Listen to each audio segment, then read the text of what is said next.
Today's video is a collection of 5 fan-favorite stories that are all about people who unknowingly walked into truly deadly situations, only realizing it when it was already too late. Now, these 5 fan favorites have all been completely re-edited for today's episode, so even if you may have heard or seen some or all of them, this will feel like a brand new viewing experience. Also, for all you longtime fans of the YouTube channel, make sure you pay close attention to see if you can find the secret image that's embedded in one of these stories.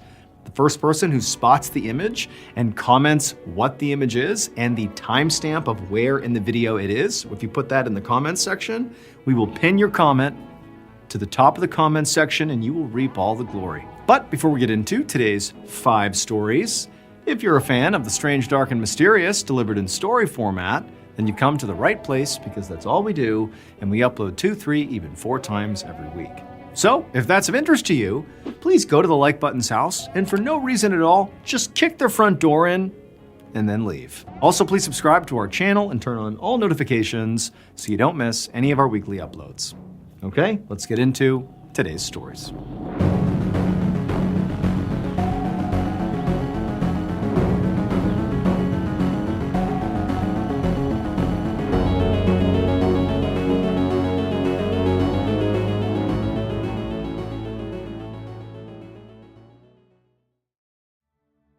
Jacob Cockle always loved the water. He grew up in a town called Penzance in the UK, and he spent virtually all of his time surfing at one of their beaches. By the time he was 10 years old, he started skipping school to go surfing and started getting in a lot of trouble for that. But despite his parents' and his teachers' frustrations with him, there was always one person that had his back and totally understood him, and that was his older sister, Grace. They were so close, they developed their own special language they talked to each other in, and Jacob used it so much that people actually thought he had a speech problem. But when Jacob was 17, his life was turned upside down when Grace was diagnosed with a brain tumor and she died very quickly after that. This had a profound impact on Jacob. It was like his entire view of the world had totally changed overnight, and he began to believe that Grace's energy had been transferred to him and that it was now his duty to live for the two of them. And so what this translated to is Jacob began taking lots and lots of risks because he felt like he didn't want to pass up opportunities. He wanted to live life to the fullest, even if it was a little bit reckless. In addition to loving the water, Jacob also loved photography. And so with this new risk-taking attitude, he began doing these water-based stunts and filming himself in the process. Things like surfing in storms, or leaping off of buildings into fairly shallow water, or diving to dangerous depths on a breath hold. And Jacob loved it. He loved taking these risks. He loved filming himself taking these risks. And so he decided this was going to be his career. He was going to be a world-famous photographer that specialized in dangerous photos and films. And so Jacob got this big piece of paper and he put it on his bedroom wall, and with black marker he wrote himself a reminder: I will become a world-famous photographer and I will let nothing stand in my way. Basically, he was prepared to go to any length to get the shots that he needed to get. And this intense attitude worked. By his early 20s, he had won major awards with National Geographic and the Sunday Times. He was also a regular contributor to surf magazines where he almost always got the cover shot. Most of his award-winning pictures were taken of the sea in its most violent and turbulent forms. Like the shot of a fishing boat coming back into port in a large swell won a competition that put it all over the London Underground. Or this shot he took, which is off the coast of Sumatra out in the middle of the ocean, as Jacob and his friend are right in front of the supertanker that's bearing down on both of them, and his friend is surfing off the wake caused by the supertanker. So a very dangerous picture to take, but it won an award that was run by The Guardian. The money Jacob earned from these competitions he spent on improving his photography equipment.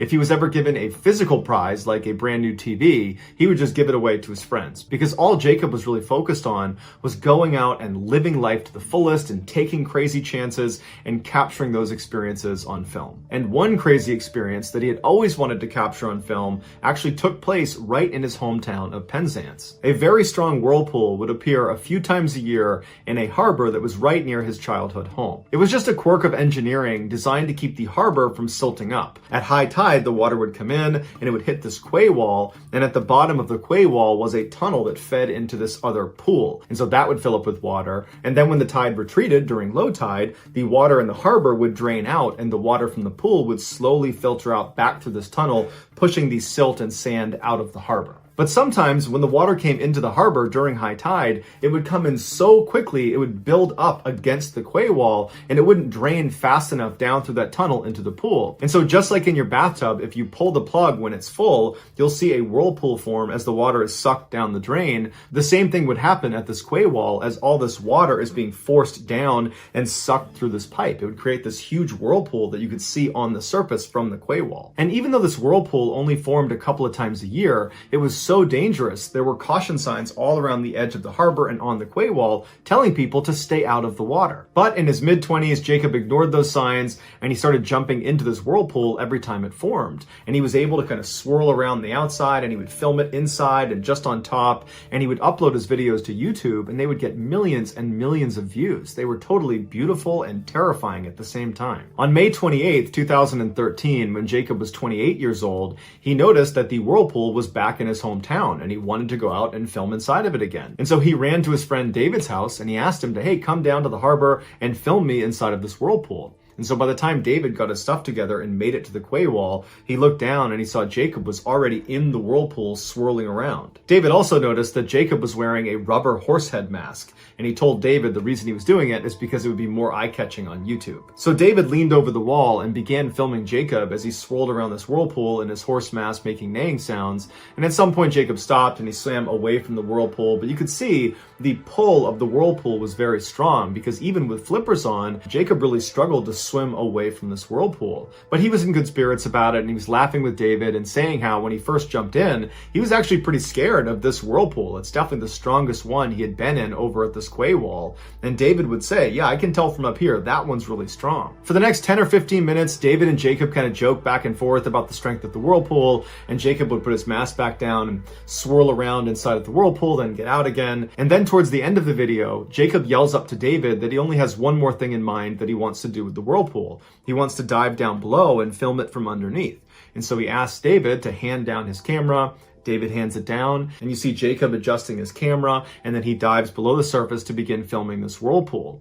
And so David's up on the top watching Jacob, and he's very familiar with Jacob. He knows he does things like this. He knows he has a great breath hold. But after a couple of minutes, when he doesn't reemerge, David gets scared and starts yelling for him. And when he still doesn't come up, David turns and runs to the other side of the quay wall and looks over that railing towards the pool side, and he can see the water is still rushing into the pool, and there's no sign of Jacob. And so he ran back and forth a couple of times and he didn't see Jacob until finally he went back to the pool side and he saw Jacob down below. He was lying face down in the water. And so David ran down and waded out to him, but it was already too late. Jacob had drowned. The reason Jacob was able to swirl around at the top of this whirlpool and not get pulled under is because he had a wetsuit on, and wetsuits are buoyant. But as you go underneath the water, the deeper you go, the water pressure pushes against your wetsuit and it reduces the overall buoyancy of your wetsuit.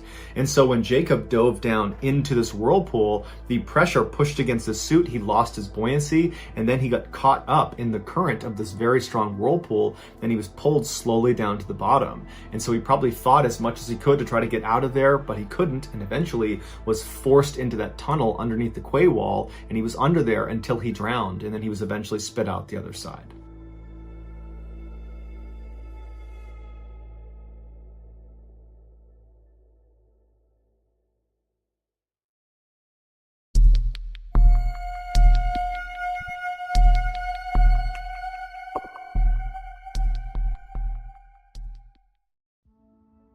From a young age, Carrie O'Connor had an intense love of learning. When she learned how to read, her parents had to bribe her to get her to put her book down so she would go outside and play with the other kids. While Carrie loved to learn about all things, her favorite subject was French culture. And so she began devouring all things French, and then in middle school, she began studying the language, and by high school, she was nearly fluent and taking college-level French courses. Carrie would go on to earn several degrees in French, including a PhD. And in 2019, she put that PhD to use when she was offered a full-time professorship at Boston University. She eagerly accepted the role. After her first full year at BU, she decided it was time to get an apartment that was closer to campus. So in August of 2020, shortly after Carrie's 38th birthday, she, along with her two beloved cats, moved just 10 minutes away from Boston University into an old apartment building on a busy street. With her apartment still filled with unopened moving boxes and furniture wrapped in plastic, Carrie broke out out her laptop and enthusiastically wrote an email to all of her students for the year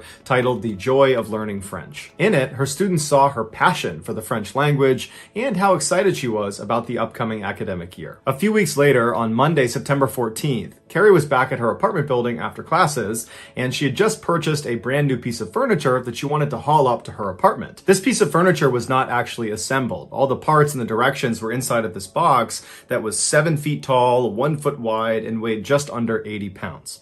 And so Carrie got this huge box out of her car at street level and then hauled it all the way through the front doors of her apartment building into the first floor lobby, where she leaned it up against the wall and then pressed the call button for the elevator. To understand what happens next, you need to have a basic understanding of how Carrie's elevator worked. Once the elevator car arrived on your floor, you would slide open this big door called the hoistway door. And on the other side, you would see the elevator car, and on the car itself would be yet another door. This door is called the car gate.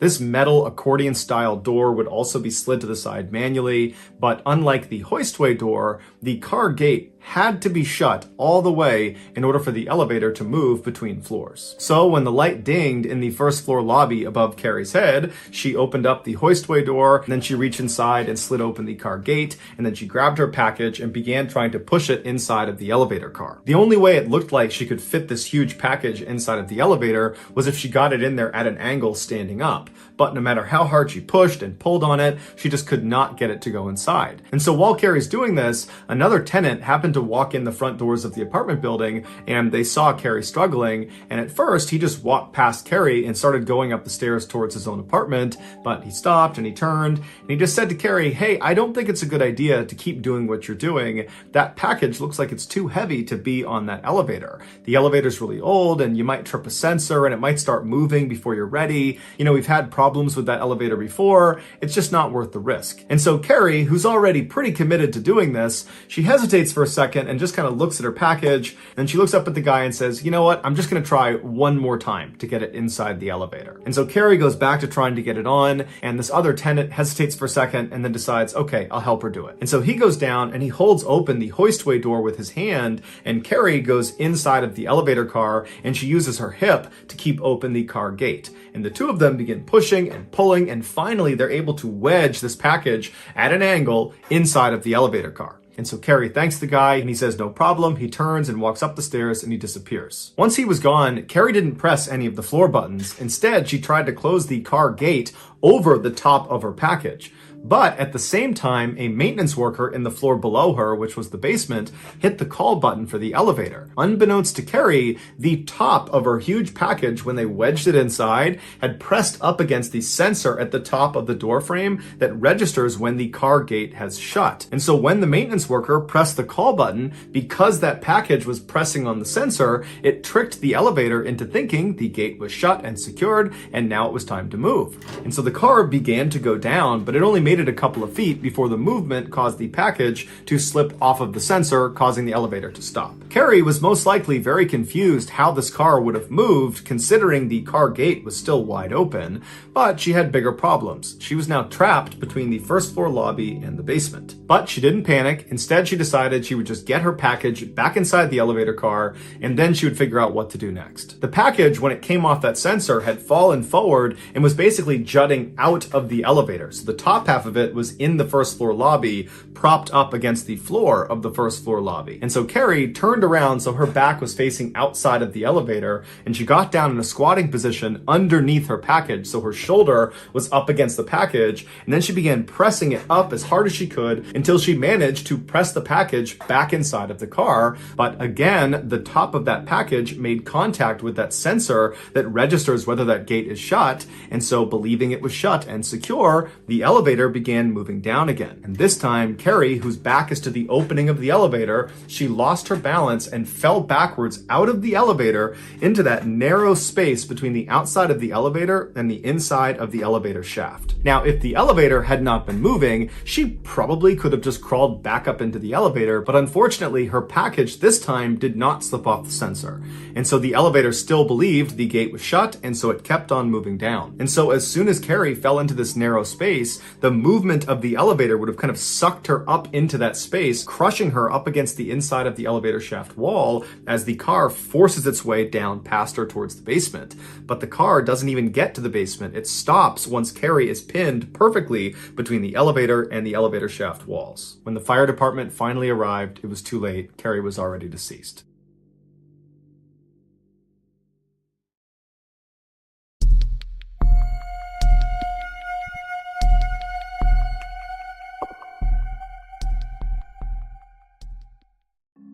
On Thanksgiving morning in 1900, an 18-year-old named Thomas Pedler told his mother that he was going out for a bit, but he'd be back in time for turkey that afternoon, and then he grabbed his jacket and his coat and he headed out the door. Thomas lived in a very working-class neighborhood in San Francisco, California, where, generally speaking, nothing big really ever happened. It was kind of a place where people just worked, and that was it. But on this day, something huge was happening in Thomas's neighborhood. The big football game between Stanford University and the University of California was taking place at the stadium in Thomas's district, and they were expecting over 20,000 people to cram into this stadium. And so Thomas was not about to miss this incredible spectacle, even though he didn't have enough money to buy a ticket. But he knew he would find a way to watch this game. And so Thomas leaves his house and he runs to the stadium, which was not far from his house, and he waited in front of the front gate where all these people are streaming in to go into the stadium.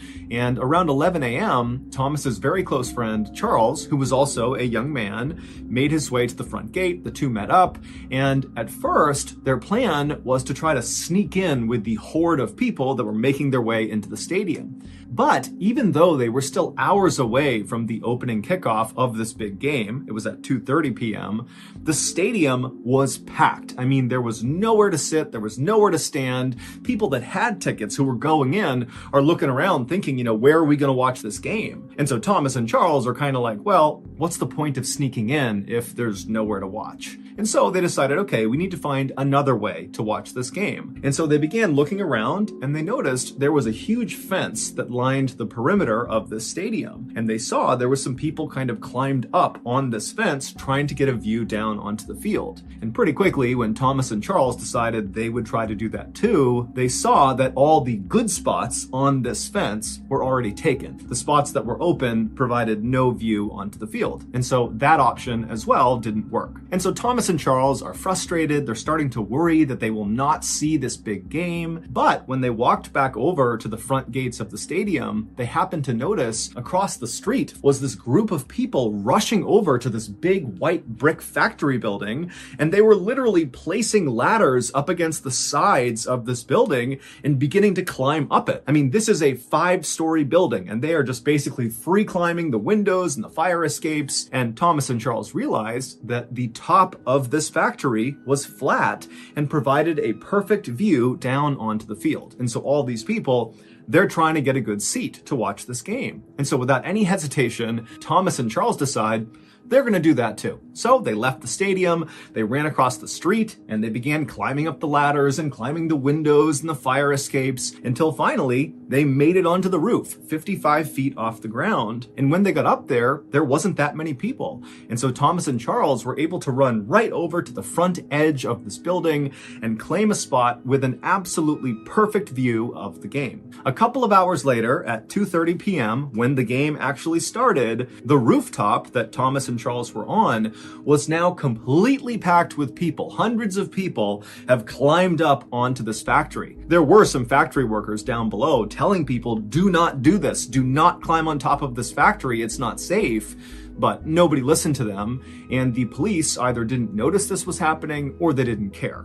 And so there's all these people that are on this roof, they're all super excited, and the game has begun. It's 2:30, and as soon as the game started, it was like the crowd in the stadium, which could be heard very easily from this rooftop, just kind of erupted, and there were all these bands playing in the stadium. I mean, it was chaos down below, and it really caught on the roof. All these guys, including Thomas and Charles, they're getting amped about this game, they're singing, they're chanting, they're screaming, they're yelling. I mean, it's total chaos. And Thomas and Charles loved it. But about 20 minutes into the game, as Thomas and Charles are enjoying themselves and the crowd is still going wild, a dull cracking sound could be heard coming from one side of this roof. And so Thomas and Charles, they kind of spun around to see where this cracking sound had come from. And when they began looking out across the sea of people, they noticed on the far side of the roof where the sound had kind of come from, they could see people scrambling to get off the roof. But before Thomas and Charles and the other people around them who were watching this happening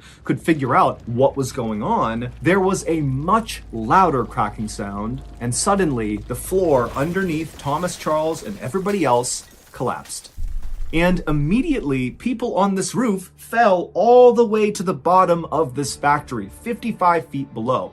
There weren't loads of floors inside of this factory. Instead, it was basically just one big building, 55 feet high, that housed this brick structure right in the center of the factory that was almost as tall as the entire factory. It was almost like the factory was a shell around this brick smaller structure right in the middle that was like 40 feet tall. And so after the ceiling collapses, Thomas, he falls, but miraculously, he lands on a wooden beam that stretched across the entire factory, like a support beam, and he grabbed onto it, saving himself from falling all the way down. And so Thomas, he only fell maybe 5 feet, so he was okay, but he didn't have a great grip on this beam. He was holding on, but just barely. And so Thomas, he turns and he's looking around at what's happened below him, and he's hearing people screaming, and he's hearing the sounds of people running around trying to help those who have hit the ground on the bottom. And Thomas immediately begins scanning for Charles, and he finds him. Charles was one of the other fairly lucky people, at least in Thomas's mind, Charles seemed lucky, because instead of falling from the roof all the way to the ground,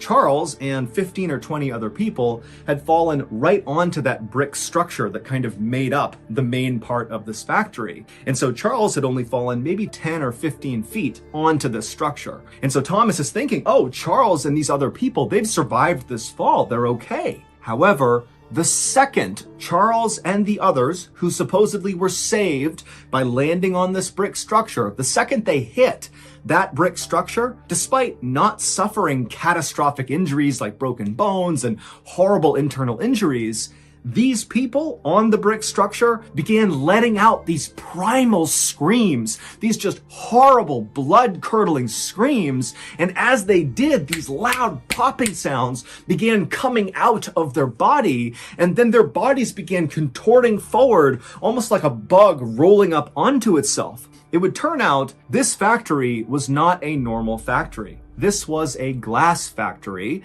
and in order to make glass, you need to heat sand and some other chemicals up to extraordinarily high temperatures. You need a furnace that can literally burn hotter than lava. And so that brick structure that was housed in the middle of this 5-story tall factory was a glass furnace, and it was on. And so even though the inside of this furnace was the hottest place, it was over 4,000 degrees Fahrenheit, the outside of this furnace, where Charles and the others had landed, believing they were saved from this 55-foot fall to their death, was still extremely hot. So hot that the factory workers couldn't even go near the furnace, even with special equipment on. The way they worked with this furnace was with these long metal pokers. They would work the flames and the glass at a distance. And so the instant that Charles and the others landed on the top of this furnace, they began to light on fire. Those snapping sounds that were coming out of their bodies was the sound of them instantly igniting on fire. And so Thomas and the others who had initially survived this horrible collapse watched as Charles and the others shrieked and shrieked,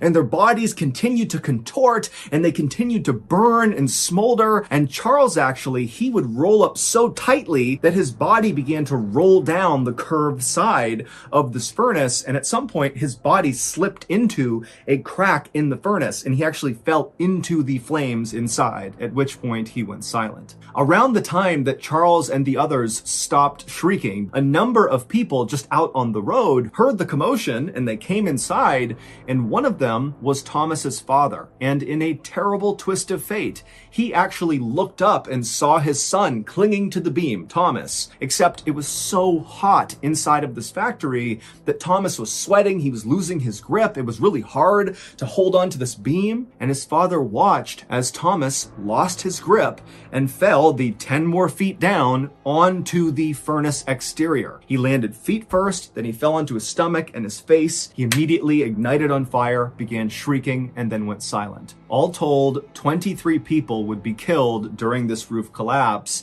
and dozens more would be horribly injured and disfigured. This collapse goes down as one of the very worst disasters in sports history. However, on this day, the crowd inside the stadium was so caught up in the game that they actually didn't notice this horrible tragedy taking place just 100 feet away from where they were. It wasn't until the end of the game, when the winning team's fans carried their players in this kind of spontaneous parade out of the stadium to celebrate, that they walked out onto the street and saw all these burnt up, rolled up corpses of the people who had landed on the furnace.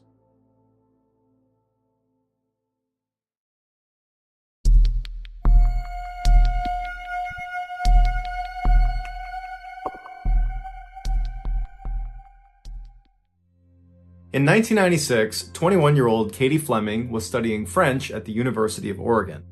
That summer, she was invited to go on a camping trip with some very close friends and some people she had not met before. Their destination was this beautiful spot along the Sierra Nevada mountain range in California, but as soon as they got there, Katie did not take in any of the beautiful scenery. Instead, she fixated solely on 25-year-old James Kim, who was one of those people she had not met before that was going on this trip. And for the people that were on this trip, they would say James and Katie immediately just fell in love with each other. And for the duration of this trip, they were inseparable. And then when they got back from this trip, James would actually move from Seattle to Oregon to be with Katie. And then after Katie graduated from college, the two got married in Las Vegas and then settled in San Francisco. James, who loved technology and always had, was quickly hired by a tech company to try out new technology and then write a review for the average consumer. Basically, James got paid to play with toys, and so he loved his job. The couple also opened 2 boutique stores in San Francisco. One was an apothecary and the other sold eccentric clothing, and those 2 shops were managed by Katie full-time. By 2006, the Kim family had become very successful financially, and they had grown in size. They had a 4-year-old daughter named Penelope and a 7-month-old daughter named Sabine. Katie and James both adored their kids, but James especially was known for blowing off virtually everything and anyone to be with his daughters. In fact, his friends and family would say you couldn't even have a conversation with James if his daughters were in the room, because James would get distracted and just stare at his daughters and then would eventually just leave mid-conversation to go play with them. James was also known to bring his daughters to work virtually every chance he got, even if it really wasn't allowed at this company. On Friday, November 17th, James, Katie, and their 2 daughters loaded up into their station wagon and then drove north to Seattle. They planned on spending Thanksgiving with James's aunt and uncle who lived in the city. And also, James and Katie were considering leaving San Francisco and moving elsewhere, and Seattle seemed like a natural landing spot for them. So this trip served nicely as a chance to see family and to explore the area. And so late on Friday night, after a very long trip, they finally arrive in Seattle, and for the next couple of days, they have a wonderful time visiting with family and having Thanksgiving dinner. On Friday, November 24th, so a day after Thanksgiving, James, Katie, and their daughters loaded back up into the station wagon early in the morning. They said bye to James's aunt and uncle, and then they hit the road. But instead of just driving straight all the way to San Francisco, which would have taken the entire day and then some, they decided to make a stop in Portland, Oregon, where one of Katie's very close friends from college was going to meet them for lunch. And so after about 3.5, 4 hours, they arrive in Portland, they meet Katie's friend, and they have this nice lunch. And then afterwards, the family retired to a hotel where they crashed for the night. The next morning, the plan was originally to just get in the car and then drive all the way back to San Francisco. But Katie suggested to James that instead of just driving all day, why don't we just stay here for part of the day, leave in the afternoon, and we'll stop somewhere between here and home. We'll break up the drive one more time. James thought it was a great idea. but they pulled out the map, and Katie found a nice family-friendly vacation spot that was almost exactly halfway between where they were and home. It was called the 22-Ton Lodge, and it was located on the coast of Oregon in a town called Gold Beach. And so James and Katie think, perfect, this is exactly what we needed. Katie calls the lodge, and she makes reservations for that night. And so that afternoon, after the family spent their nice day in Portland, they hopped in the car and they began traveling south towards the 22-Ton Lodge. At about 8:30 p.m., the family was still on the road making their way when James got really hungry and said, let's pull over and get a bite to eat. So the family pulls over at a Denny's restaurant in Central Oregon. They go inside, and then after a quick bite to eat, they get back out and they're on the road at 9 p.m. From the Denny's to the lodge was about a 2.5-hour drive. But after driving for 2 more hours, James realized they had missed a turn. So he told Katie about it, they looked at the map, and they realized if they were to backtrack all the way to that turn, it would add several more hours onto their trip. And so they began looking for an alternative path. And they found one. Instead of going all the way west to the coast and then all the way south to this lodge, which was the original plan, they could just go south from where they were all the way until they were parallel with this lodge. And then from there, they could just cut west along this road called Bear Camp Road that would basically go straight to their destination. But what this map did not do a good job of explaining was just how dangerous Bear Camp Road was. It started at 900 feet of elevation, but very quickly went all the way up to 4,000 feet of elevation before it went over the backside of this mountain down to Gold Beach and where this lodge was. While the road is paved, it's incredibly narrow and it's basically cut into a mountainside, and so there's very steep drop-offs throughout most of this ride, and there are no guardrails protecting people from falling off. The summer is really the only time people should be on Bear Camp Road because that's when the road is maintained. In the winter, the road is not plowed, it's not maintained, and so even a light snowstorm could make the road totally impassable. And the road cuts through a very remote section of Oregon where there's just not many people around. So if you get in trouble out there, you're probably on your own. But the Kims were not aware of the dangers this road possessed, and so after going south for a while, they did turn on to Bear Camp Road and began slowly driving up the mountain. And so as James is driving, Katie falls asleep in the passenger seat, the girls fall asleep in back, and outside it begins to snow. An hour later, Katie wakes up from her sleep, and the first thing she notices is outside, it is snowing so hard that James now has the windshield wipers on full blast, and still you could barely see out the front windshield. She looked at her husband, and he was hunched over, white-knuckling the steering wheel, looking intently out the window, and she says to him, what's going on? Should we stop? Should we turn around? And James, without even looking at her, says, yeah, honey, I do want to turn around, but the road is so narrow, we can't. And then he would tell his wife that earlier they had actually driven through a fork in the road where there was enough space to turn around, and so now he was just hopeful that there'd be another fork somewhere that would allow them to turn around. And so Katie was not excited about the idea, but she trusted James and said, okay, let's keep going. And so James just continues driving up this mountain pass, and you got to understand, they are driving on basically a cliff. On the left side, left of James, is just a sheer drop-off, and the road is totally slick from the snow. And so periodically, as James is driving, even though he's only going about 5 miles an hour, he would begin to slip and slide, and he's right on the edge of this cliff. And so it was a very, very stressful ride, and after several more miles of this, they were not reaching any turnaround. In fact, they would have to periodically stop on inclines, put up the emergency brake, and one of them would have to get out and clear branches and rocks out of this tiny little road to continue onward. And so finally, Katie says to James, you gotta stop, you gotta back out of here. That's our only choice right now. And so James put the car in reverse, and he opens his car door so he can look down at the edge of this cliff to make sure he doesn't accidentally veer off of it. And so very slowly, without even applying the gas, he began going in reverse, making sure he didn't go off the cliff. And for hours and hours they did this. This must have been so stressful. But finally, they make it to this fork in the road that James had seen much earlier, and they're able to make a decision. They had 2 paths they could take. They could turn around completely and drive nose out along the path they came in on all the way to the highway, but that was a very far drive, and they knew that road was treacherous and there was a cliff drop off, and it was really just as dangerous as what they had been on, and they really were not keen to be on that road considering the weather. Or they could turn left and go down the mountain on this path that was way wider than the paths they were on. It was like this huge road, and it looked like it went straight to the bottom of the mountain. And they're thinking, we don't know where this goes. The signage is not clear where this goes, but you gotta figure if you're going lower in elevation, the weather will not be as bad, and maybe if you go down this road, there'll be houses, or there'll be a gas station, or there'll be something. But whatever it is, it's probably better than going that way or that way. And so James turned the car and began driving down this new road. Unfortunately, this was the worst choice they could have made. This road they were now on was this long, winding dead end that was used by loggers in the summer. Now, normally, this mistake by the Kim family would have been caught because there was supposed to be a big yellow gate that sat across this road just a little ways past this fork, blocking all traffic from proceeding any further. But vandals had recently come up and cut the lock on this gate, swung it open, and then locked it open. So the gate is completely off the road.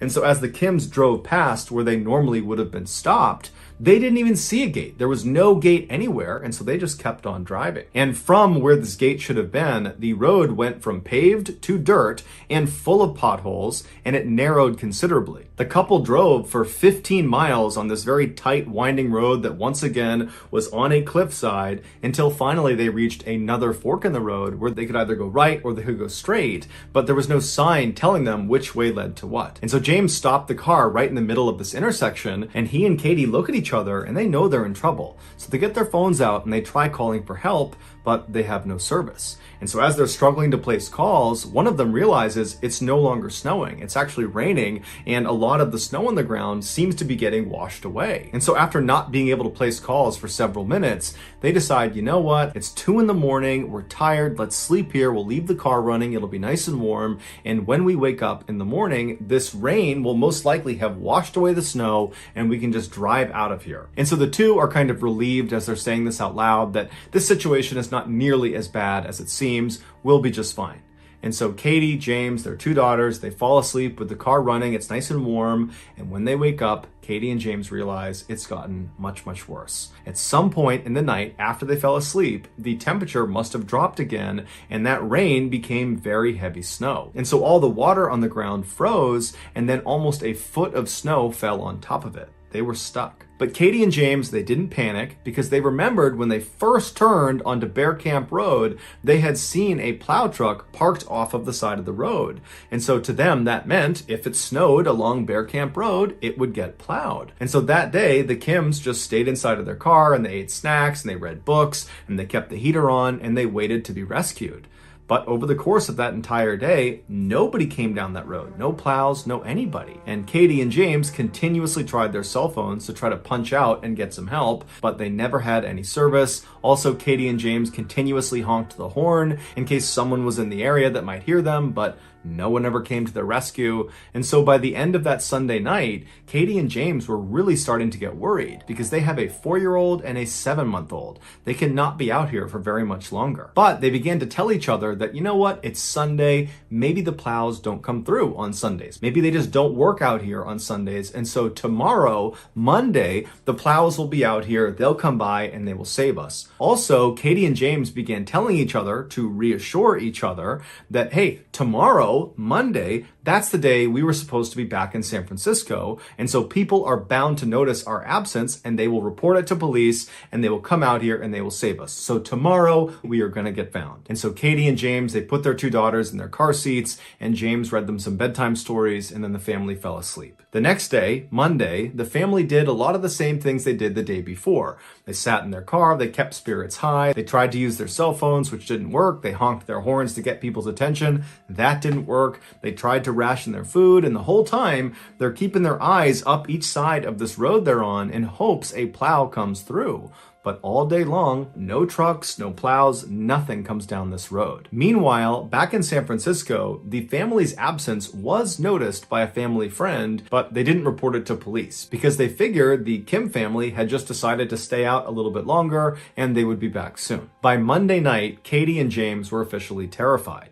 They were almost out of fuel in their car. They were almost out of food. In fact, to compensate for their low amount of food, Katie had begun not only breastfeeding her 7-month-old, but also began breastfeeding her 4-year-old. Also, outside of their car, bears began kind of assembling and checking them out.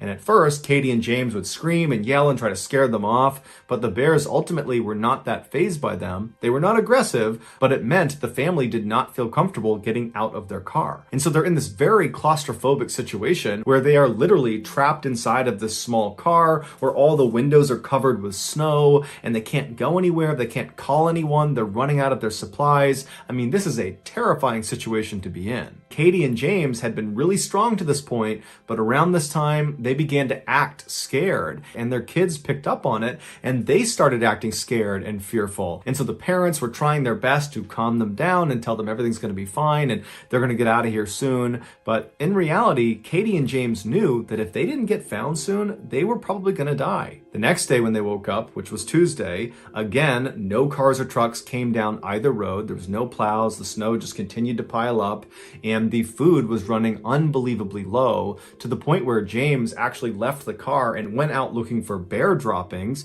because there's bears all over the place now, and he would pull the berries out of their droppings, and he and Katie began eating those. But after a while, they decided that was not a good idea because they might poison themselves. Their daughters, who the day before had been acting out of fear and anxiety, were now lethargic and quiet. And the parents' response to this was to start fighting with each other about whose fault this was, when in reality, they were just totally scared about what might happen to them. Meanwhile, back in San Francisco, the family had still not been reported to police. And so that night, Tuesday night, the Kim family once again huddled up inside of their car. James read the kids' books, and then they all fell asleep. The next morning, Wednesday, they ran out of gas for their car. And so they had no way to heat themselves. And so James got the spare tire out of the back of the car, and he rounded up some magazines inside of the car, and he lit a fire for the family to stand around and try to warm up by. And it worked, but the fire very quickly died out, and they couldn't find any wood that wasn't soaking wet to put on it.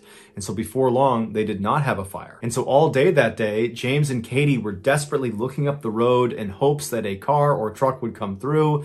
They never did. James and Katie tried their cell phones repeatedly, but they never got service. They honked their horns and they screamed out for help, but nobody heard them. And so before long, it was dark again, and the family was huddled up inside of their now freezing car, and all they could hear outside was the sounds of bears marching around the area. And so I'm sure James and Katie thought to themselves, I wonder if we'll survive the night. Meanwhile, back in San Francisco, that family friend who had noticed the Kims were gone on Monday, she did go to the police on Wednesday afternoon and reported them missing. And so a search party was being organized that night, but of course the Kim family would have no way of knowing that. The next morning, Thursday, the Kim family woke up, they survived the night, but at this point, James and Katie are speaking openly about the real possibility that they all might die. In fact, Katie says to James, you have to promise me if our two kids die out here, you have to kill me too. And James said he would. At this point, Katie and James do not believe a truck or a car or anything is going to drive down this road and save them. They believe their only hope of being rescued is by sending a smoke signal up into the air that a pilot might see. So they pull off all four tires of their car, and then they pull everything out of the car that might burn, and they stack that on the tires, and that included Penelope's prized stuffed lamb. And then once they had their big pile, they lit it on fire, and fairly quickly, a large black billowing cloud of smoke was going straight up to the sky, and for a minute the Kim family was very optimistic that they were about to be found, that certainly someone was going to see the smoke and come find them. But unfortunately, the fire burned out very quickly, they couldn't light it again, and nobody flew overhead. And so before long, the family is once again huddled inside of their freezing cold car that night. There's bears walking around outside. They're basically out of food. Their kids aren't even crying anymore. They're just silent and cold and miserable. And as they're all shivering and trying to stay warm, James realizes he needs to do something drastic or his family's going to die. And so the next morning, Friday, when they get up, James tells Katie that he had been studying the map and there's a town about 4 miles east called Galice that he believes he can get to in about 2 hours. Katie immediately said, no, you cannot leave us. We need you here. There's probably a search party out there looking for us right now. We need to stay together so we can all be found. But James's instincts were telling him that no one was coming for them, or no one was going to actually actually find them in time, and so their only hope was if he ventured off and found help. And so Katie finally reluctantly agrees to let him go because he seemed really confident. And so at 7:45 a.m. that morning, James gave his two daughters a big hug and a kiss, told them he loved them and he would see them soon, and then he hugged his wife and said he loved her, and then he turned around and walked up the road out of sight. At the same time, unbeknownst to the Kim family, hundreds of searchers and helicopters are all over Bear Camp Road looking for them. 2 days later, on Sunday, December 3rd, so a week after the family had originally gotten stuck, a helicopter pilot that was part of the search effort was flying around Bear Camp Road when he noticed footprints in the snow below. When he started following these footprints, and eventually the footprints kind of disappeared under some trees, and then he couldn't pick them up again, and so without that much fuel left, he decided he would just backtrack and follow the footprints back to their origin. And so he retraced these footprints for quite a while until he came to a clearing, and in the middle of the clearing was a car, and next to the car was Katie waving an umbrella back and forth. The pilot immediately knew who he was looking at, but he didn't have enough fuel to actually land and pick her and her family up. And so instead, he just hovered down as low as he could, and he made good eye contact with her to reassure her that I see you and we're coming for you. And then he marked on the map where they were. He flew off to the search headquarters, and just minutes later, another helicopter was spun up. They flew to that same location, and they were able to land in that clearing. And as soon as the pilot got out, he saw Katie running up to him, carrying her two daughters, who looked like they were in pretty good shape. And she's crying tears of joy, and she's thanking him profusely. And then when she's right up in front of him, she says, are you here because of my husband? Did James tell you where we were? And the pilot looked visibly confused. Katie picked up on it, and she explained how just 2 days earlier, James had left to go to the town of Galice to get help, and he still hadn't come back yet. And so at this point, the pilot understood what was happening, and so he looked down and he said, "No, ma'am, we still have not found James." Katie was devastated, and she cried as she and her daughters were loaded into the helicopter and airlifted out of the forest and brought to a hospital. There they would make full recoveries. Meanwhile, the search effort, which had been all over Bear Camp Road, was suddenly focused exclusively on the area around where their car was. And professional trackers were brought in to look for James's tracks, and they found them fairly quickly and began following them. James, after departing his family to go look for help, which must have been the most difficult decision he had ever made in his entire life. He loved his family more than anything, and he had to abandon them in the middle of the wilderness with no food, with no power, and he has no idea if he'll ever see them again. And so after leaving them behind, he walked 3 miles up the road they came in on, and then instead of just continuing on that road in the direction of Galice, he deviated and walked off the road. He actually went straight down one of the cliffs until he hit a river. And it's believed that maybe he saw the river from up on the road and thought that would be a faster way to get to Galice. But either way, he got down to the river, and as he walked, he would leave behind him little bits of torn clothing and torn paper to create a trail of where he was going, presumably so if he needed to, he could backtrack to his family. And so he gets down to this river, and for several miles he walks downstream. And then after being gone for at least 2 hours and not reaching the town of Galice, he must have realized he had either gone the wrong way, and that's why he had not hit the town, or he had miscalculated the distance, and that's why he had not hit the town. But either way, he did not turn around and go back to his family. Instead, he pressed on, believing he was their only hope. And so on he went, crossing over rivers, getting totally soaked in frigid water. He went up and down mountains all over these totally rugged areas in nothing but street clothes. He had sneakers, pants, and a jacket on. He had no food, he had no water, and he just kept on going until it was nightfall, and he had covered about 10 miles at this point, and he laid down and he went to sleep. And that night must have been absolutely horrible. As he thought about his family that was alone in the woods somewhere. He probably wondered if they were still alive. And the temperature was in the 30s, and again, he's just in street clothes. But he survives the night, and so the next morning, that Saturday, he gets up and he's right back at it, despite the fact that he was physically wrecked at this point. But for him, he didn't care. He was doing it for his family. And so all day he hiked in and out of freezing cold streams, up and down mountains, until finally he found himself at the bottom of this deep ravine next to a river where he just fell to his knees, fell forward, and died. He had literally just kept on going, looking for help for his family until he eventually succumbed to hypothermia. James's body was located 2 days after his wife and his daughters were successfully rescued. It would turn out the town of Galice was not 4 miles away from the family's car. It was about 15 miles away, but that's from point A to point B on a map, like a straight line. But when you actually are hiking in the wilderness, you don't go in straight lines because there's mountains and there's rivers and there's things that get in the way. And so in order to get to Galice from where their car was, James would have had to travel 30 or 40 miles zigging and zagging up over 4 different mountains.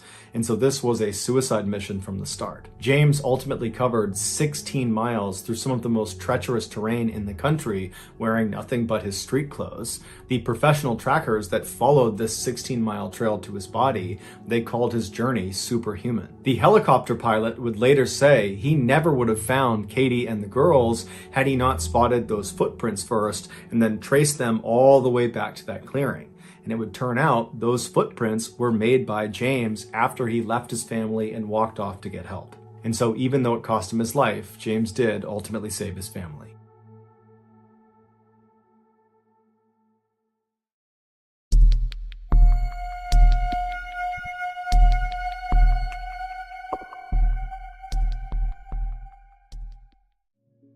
In early 2020, a very popular Russian Instagram influencer named Ekterina Didenko was getting ready to celebrate her 29th birthday. She, along with her husband and some of her influencer friends, were planning to enjoy the occasion at a popular spa in Moscow, Russia. The group rented out a private section of the spa that included a steam room and a small indoor pool. And then once the reservations were made, Didenko and all of her influencer friends began eagerly talking about how excited they were about this party on their various social media accounts. When the day finally came, February 28th, which was Didenko's birthday, Didenko, her husband, and the 8 other people they invited, they all descended on this spa. So they go inside, they go back to their private area, and it's great. There's food, there's alcohol, there's music, they're jumping into the pool, then getting in the hot tub, and everyone's just having a great time. Everyone's taking pictures and filming and live streaming. I mean, it's really going as well as it possibly could be. And then at some point, Didenko's husband signals the rest of the group, minus Didenko,